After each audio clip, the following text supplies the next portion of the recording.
Time for some business for you now on the programme. Keris Garland is with me here on set. Keris, you're starting, aren't you, with a fresh report. It shows that the world's largest private firms, these are private firms, they failed to set new zero targets.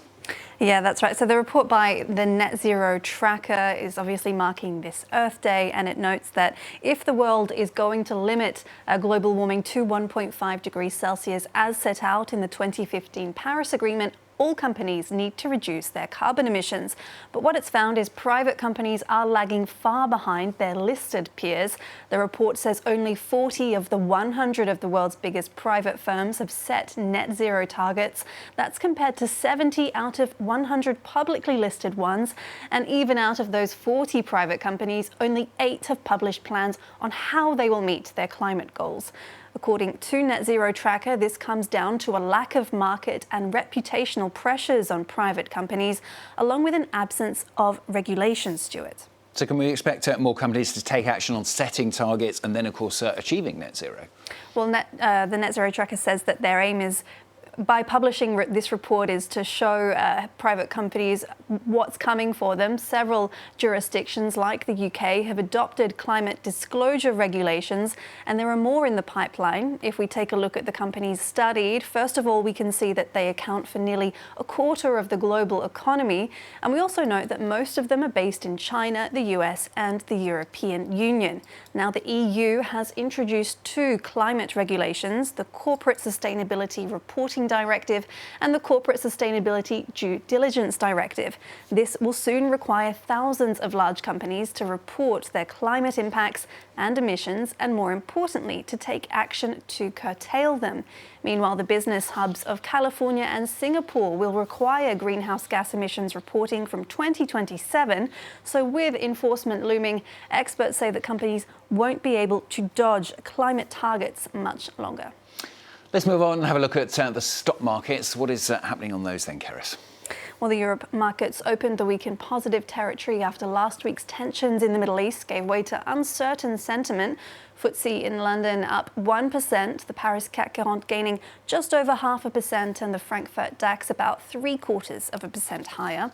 Meanwhile, Asia-Pacific markets rebounded from Friday's sell-off. Hong Kong's Hang Seng led the region, gaining 2%, though the Shanghai Composite shed 0.2% after the People's Bank of China kept its 1-year and 5-year loan prime rates unchanged. Now, Tesla is slashing prices on its vehicles in several markets around the world. This is amid, surprisingly actually, a significant drop in sales. Tell us more.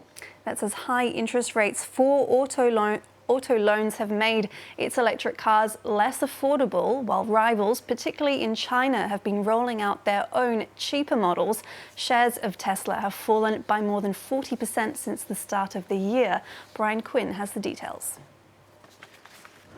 Tesla putting prices in reverse. The company is lowering the final cost of its vehicles in a number of markets. In China, the price of a Model 3 cut by over 5.5%. In Germany, a 4.6% drop. U.S. prices were lowered by $2,000 on Friday, while Tesla's full self-driving system has been discounted by 33%. CEO Elon Musk defending the cuts in a post on X over the weekend.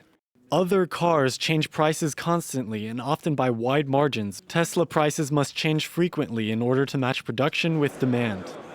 The world's leading electric car maker had already slashed prices last year in a bid to boost sales. Those cuts sparked a price war in the EV sector, but they haven't reignited demand. High interest rates have made car loan payments more expensive. Meanwhile, Chinese rivals like BYD, NIO, and Xiaomi have been introducing cheaper alternatives, helped by significant subsidies from Beijing. Tesla has been battling other challenges as well, including supply chain disruption amid Houthi attacks on shipping in the Red Sea and suspected arson at its factory in Germany. The first quarter of 2024 saw Tesla deliver just under 387,000 vehicles, its lowest number since 2022 and down some 8% from the previous year. Last week, Musk said the company is planning to lay off more than 10% of its global workforce. And Tesla is due to report first quarter results on Tuesday. Shareholders expecting the worst results in 7 years, Stuart. So we'll have to wait and see how that goes. OK, I suspect we may be reporting on that in the business later on during the week. Keris, thanks very much. Keris Garner with the business for you here on France 24.